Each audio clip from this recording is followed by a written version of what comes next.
O Senhor esteja convosco. Proclamação do Evangelho de Jesus Cristo, segundo Mateus.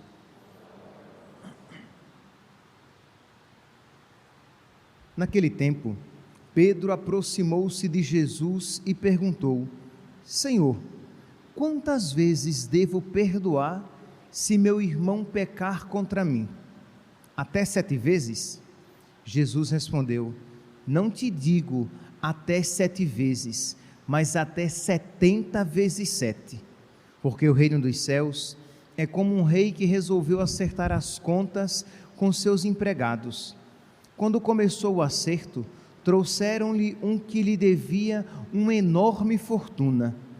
Como o empregado não tivesse com que pagar, o patrão mandou que fosse vendido como escravo, junto com a mulher e os filhos e tudo o que possuía, para que pagasse a dívida. O empregado, porém, caiu aos pés do patrão e prostrado suplicava: Dá-me um prazo e eu te pagarei tudo. Diante disso, o patrão teve compaixão, soltou o empregado e perdoou-lhe a dívida. Ao sair dali, aquele empregado encontrou um dos seus companheiros que lhe devia apenas 100 moedas. Ele o agarrou e começou a sufocá-lo, dizendo: Paga o que me deves. O companheiro, caindo aos seus pés, suplicava: Dá-me um prazo e eu te pagarei. Mas o empregado não quis saber disso. Saiu e mandou jogá-lo na prisão até que pagasse o que devia. Vendo o que havia acontecido, os outros empregados ficaram muito tristes e procuraram o patrão e contaram-lhe tudo. Então o patrão mandou chamá-lo e lhe disse: Empregado perverso, eu te perdoei toda a tua dívida, porque tu me suplicaste. Não devias tu também ter compaixão do teu companheiro, como eu tive compaixão de ti? O patrão indignou-se e mandou entregar aquele empregado aos torturadores, até que pagasse toda a sua dívida. É assim que meu Pai que está nos céus fará convosco, se cada um não perdoar de coração o seu irmão. Ao terminar estes discursos, Jesus deixou a Galileia e veio para o território da Judeia, além do Jordão. Palavra da salvação. Caríssimos irmãos e irmãs, estamos celebrando a memória de Santa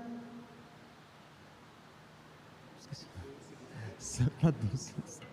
Olha, velho, é um problema, a gente esquece de Santa Dulce, que estava na minha cabeça, Maria Rita, que é o nome de batizado dela. De Santa Dulce dos pobres, batizada Maria Rita de Souza Brito Lopes Pontes. Eu lembrei o mais comprido e esqueci o mais curto. Pois bem, Maria Rita, batizada Maria Rita, tomou o nome de Dulce, quando religiosa, por causa da sua mãe, ela assim se chamava. Irmã Dulce tinha tudo isso, 1,40 m de altura, pequenininha. Nasceu numa família de classe média, então assim, não era rica, mas nem de longe era pobre, não passou nenhuma necessidade. Nasceu numa família de classe média, sua mãe morreu cedo, seu pai cuidou dela e queria que ela fosse professora, porque a sua mãe, isto é, a mãe de Irmã Dulce, a mãe de Maria Rita, tinha sido professora e o pai queria que ela se formasse também, seguisse esse mesmo caminho. Maria Rita, quando pequena, era bem sapeca. Imagine, arteira, gostava de jogar bola. Isso não é, já no tempo de antigamente, né, não era tão comum assim. Então gostava de jogar bola, gostava de ir ao estádio de futebol, assistir aos jogos, e Com o pai, ela seguia, ia. Só que, com a morte da mãe, as tias tomaram a guarda, não no sentido de que ela deixou de morar com o pai, mas as tias se responsabilizaram pela vida, pela formação mais direta daquela criança. E a primeira coisa que as tias fizeram foi: Maria Rita, domingo é o dia do Senhor, nós vamos à missa. E aí ela pegou o gosto da Santa Missa, de ir à missa e contemplar os santos mistérios. Percebe aqui, meus santos, o quanto é importante esta formação religiosa desde pequena. Nós teríamos esta gigante de 1,40 m, nós teríamos uma irmã Dulce, se nós não tivéssemos aquelas tias zelosas que cuidaram da sua vida espiritual?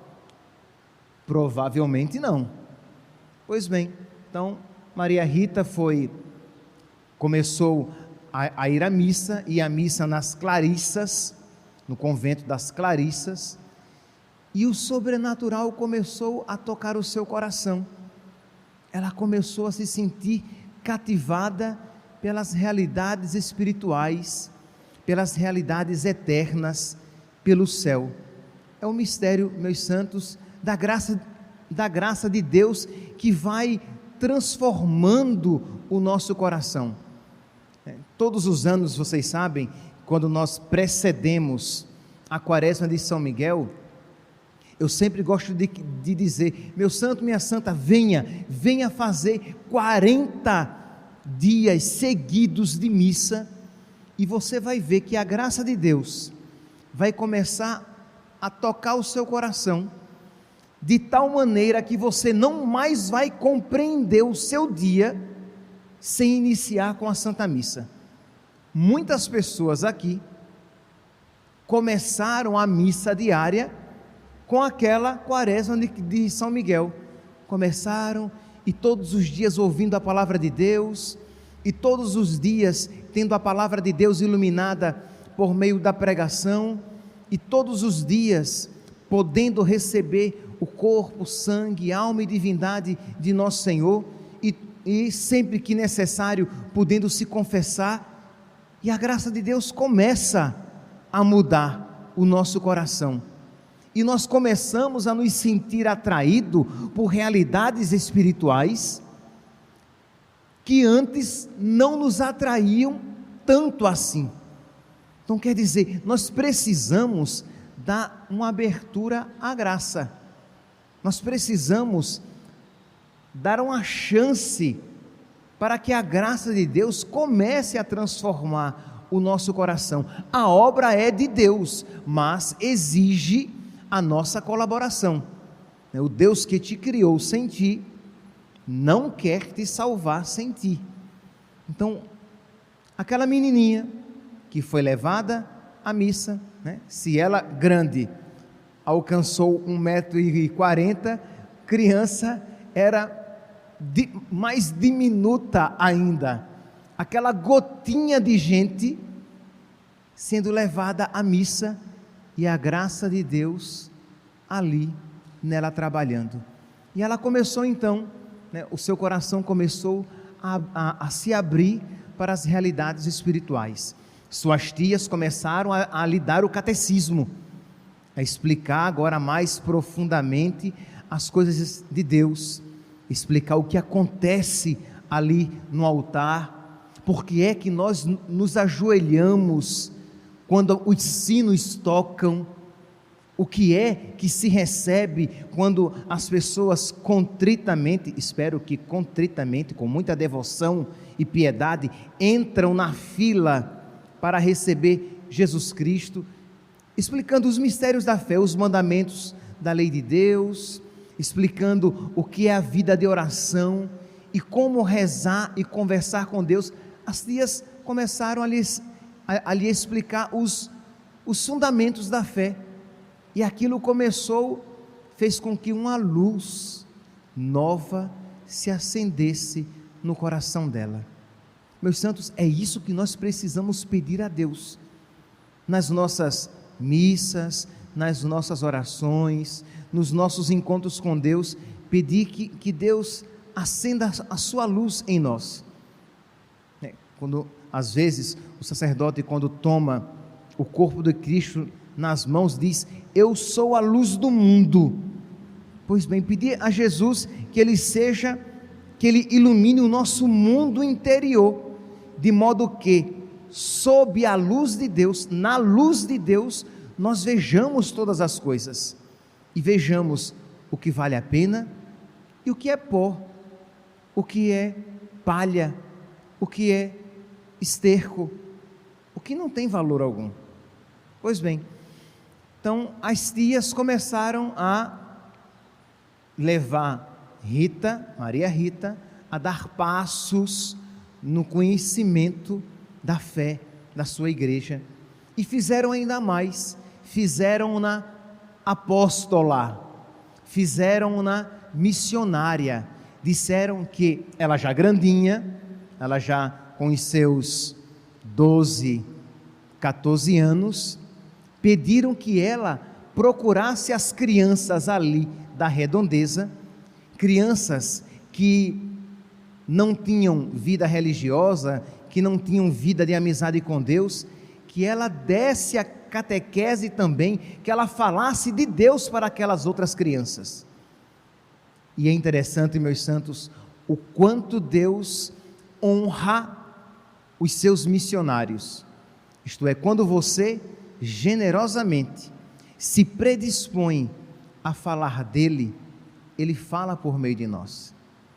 Quando nós, com generosidade, nos predispomos a não ter vergonha de Deus, nem vergonha da nossa religião, e com humildade e pedindo a Deus humildade e sabedoria, e começamos a falar de Deus para as pessoas, Deus vai nos dando cada vez mais sabedoria, para que com cada vez mais profundidade a respeito de Deus e das coisas sagradas possamos falar.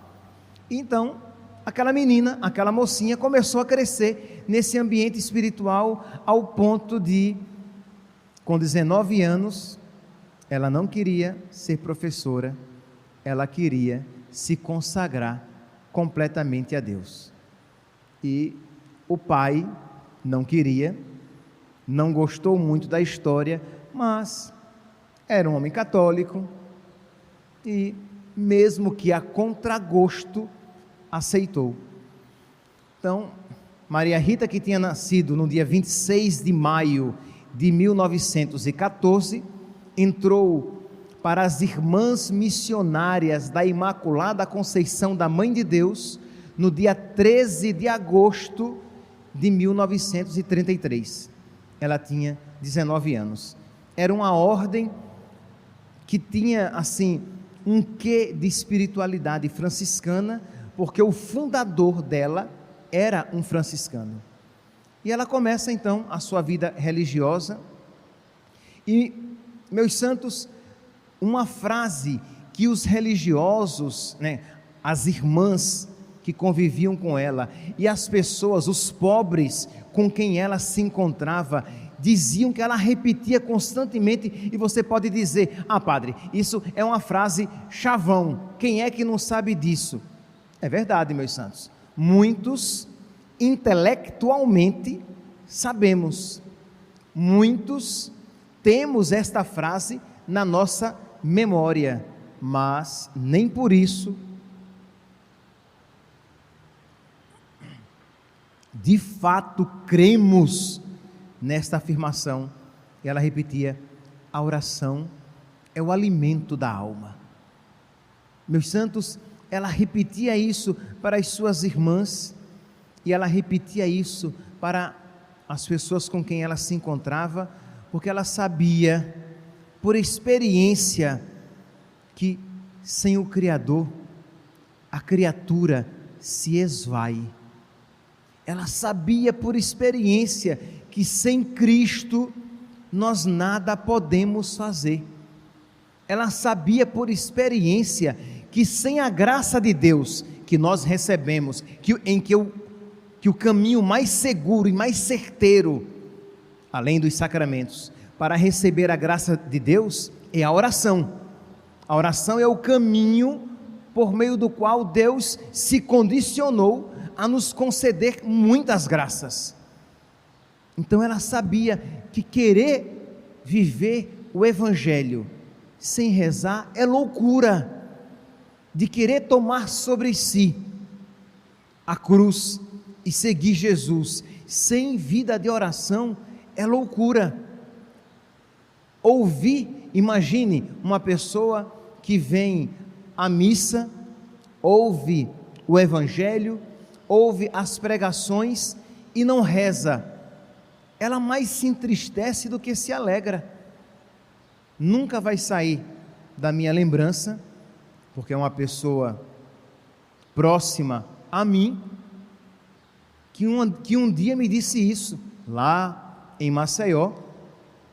Essa pessoa, ela ia à missa do então Padre Henrique Soares, Dom Henrique, e eu feliz da vida, porque estava indo à missa lá, e depois de umas 2 semanas, eu afoito, procurei essa pessoa e perguntei: e aí, está gostando? E a pessoa disse: eu vou deixar de ir à missa ali, que eu só saio dali angustiado, eu saio pior do que entro.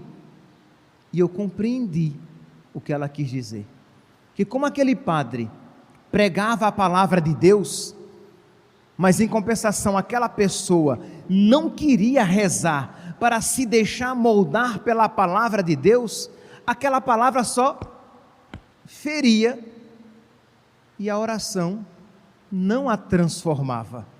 Então, aquela pessoa ia, ouvia, aquilo a entristecia profundamente, e ela voltava para casa como o jovem rico que não queria se desapegar. Então, meus santos, se nós não tivermos vida de oração, vai acontecer isso. Você vai ouvir, e aquilo vai se apresentar a você tão pesado, tão exigente, que você vai dizer: isso não é para mim. É verdade, meu santo, para você, esta que se apresenta agora, não, isso não é. Isso é para o homem novo, para a mulher nova, que precisa, para o homem e a mulher que precisam ser transformados. Então é rezar, é se colocar na presença de Deus, é dar a oportunidade de Deus começar a modificar o seu coração, para que esta palavra comece a gerar uma realidade nova e a mover você interiormente, de modo que pouco a pouco você começa a experimentar: já não sou eu mais que vivo, mas é Cristo que vive em mim.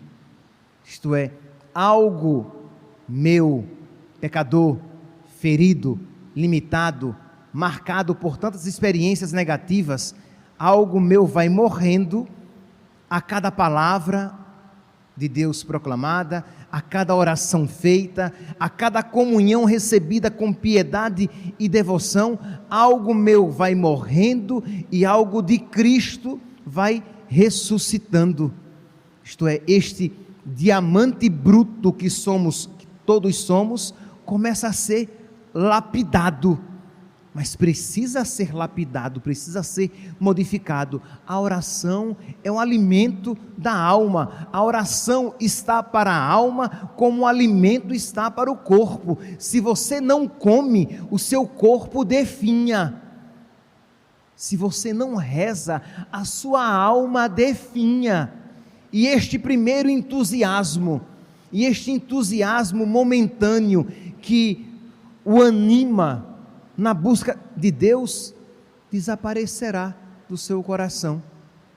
Então, aquela jovem moça, que entrou no convento com 19 anos, ela sabia muito bem que a oração é o alimento da alma. A oração é o que nos faz querer cada vez mais ser santo. A oração é o que nos faz querer fazer cada vez mais a vontade de Deus. A oração é o que nos faz querer cada vez mais abraçar a cruz de Cristo. A oração é o que nos faz querer cada vez mais ser semelhantes a Jesus. O Evangelho de hoje nos apresenta isso. Jesus diz assim,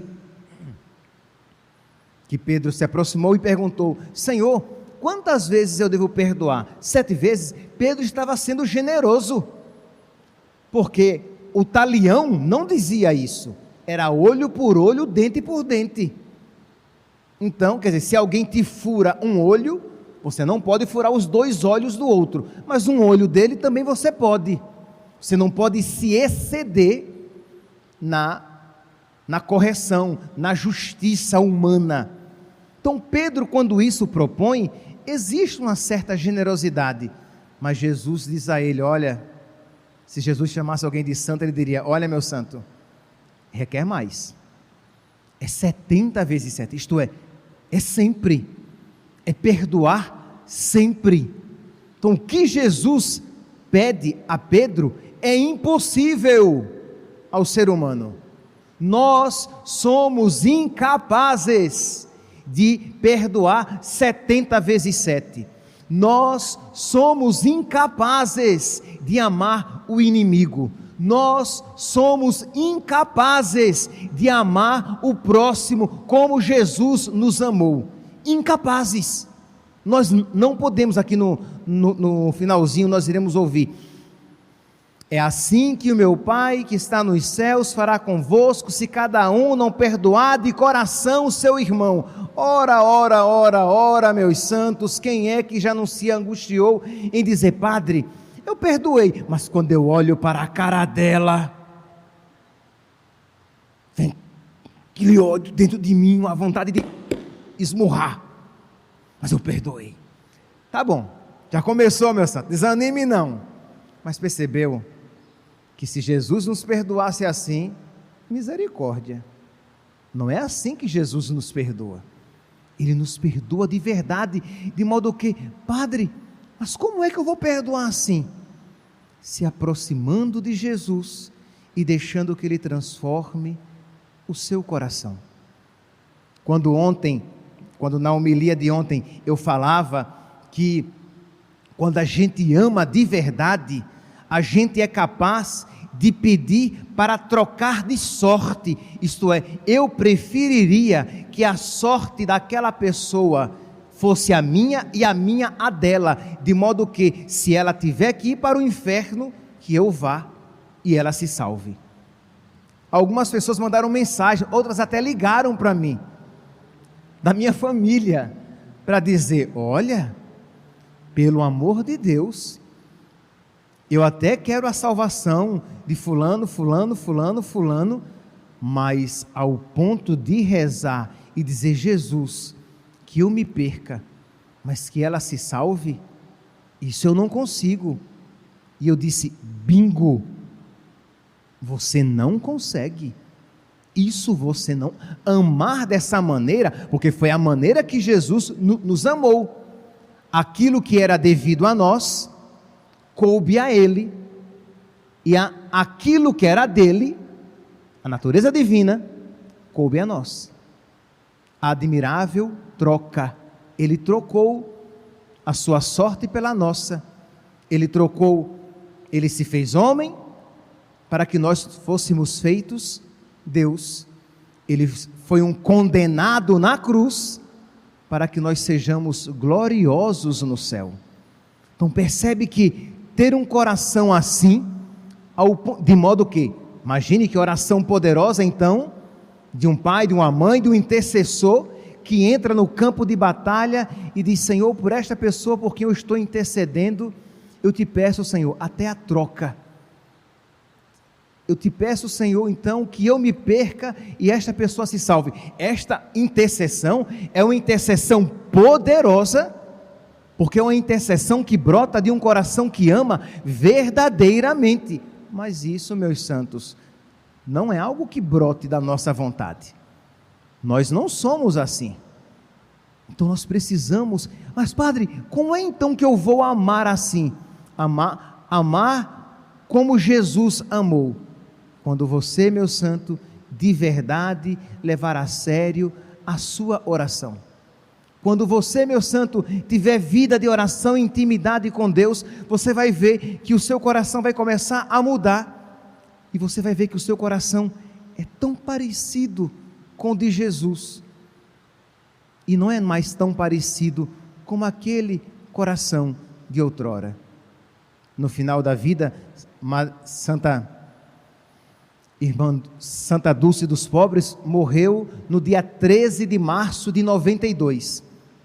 Só que 16 meses antes, ela caiu gravemente doente.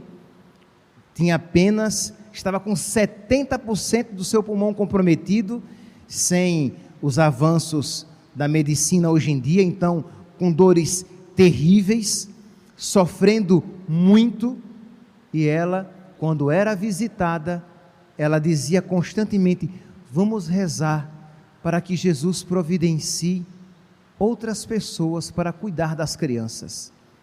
Meus irmãos, quando nós sofremos, nós pensamos em nós. Quando você está com um problema financeiro, você não pensa que existem outras pessoas com problema financeiro maior do que o seu.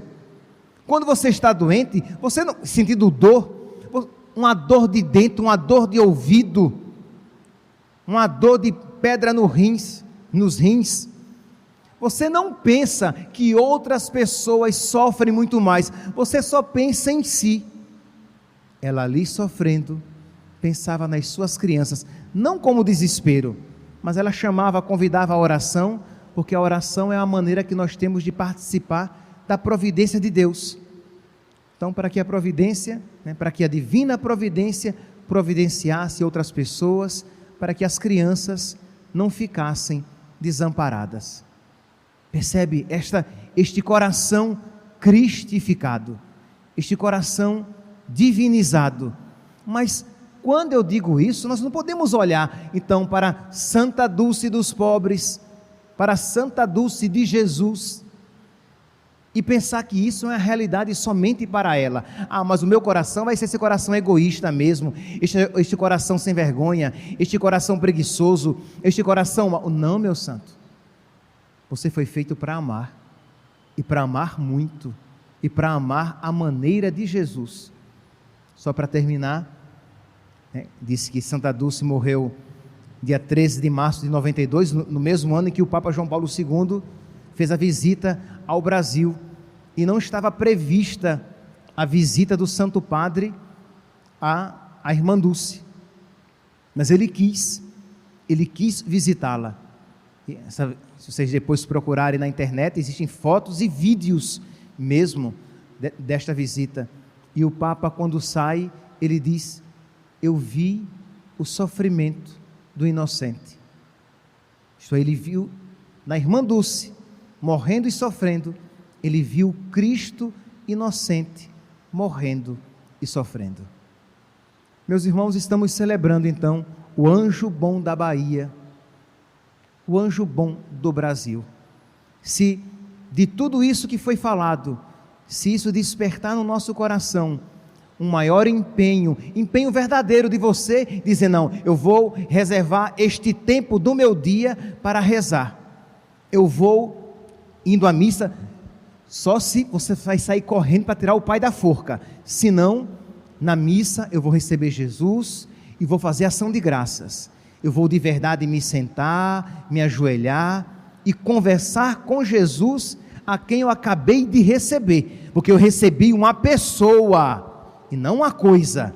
Então eu vou conversar com Jesus, já é o primeiro momento, e vou reservar, além do meu texto, das minhas orações devocionais, vou reservar um tempo, só para quem está começando, 20 minutinhos, ou à tarde, ou à noite, para novamente me encontrar com o meu Senhor e rezar. Mas padre, o que é que eu vou rezar? Meu santo, comece se colocando na presença de Deus, e Deus vai guiar a sua oração. Quando vier uma total e completa ausência de palavras, de emoção interior, tenha um livro espiritual ali do lado, ou a Sagrada Escritura, imitação de Cristo, a prática do amor a Jesus Cristo, que vai auxiliá-lo. Mas comece reservando este tempinho. Quando as palavras fugirem, repita: Senhor Jesus Cristo, Filho de Deus, tende piedade de mim, pecador. Ou, pela sua dolorosa paixão, tende misericórdia de nós e do mundo inteiro. Ou, ó vinde Espírito Criador, as nossas almas visitai, e enchei os nossos corações com vossos dons celestiais. Quer dizer, quando houver um vácuo espiritual e aquele vazio o incomodar, preencha com uma palavra orante. Mas se não, fique em silêncio mesmo, na presença de Jesus, sem palavra alguma, sabendo que quando eu me ponho em oração, o Senhor se faz presente. Ele está aqui. Eu não sinto, eu não vejo, eu não consigo tocar, mas Ele disse: quando orardes, entre no quarto, entrai no quarto, fecha a porta, e o Pai vê aquilo que nós fazemos em silêncio.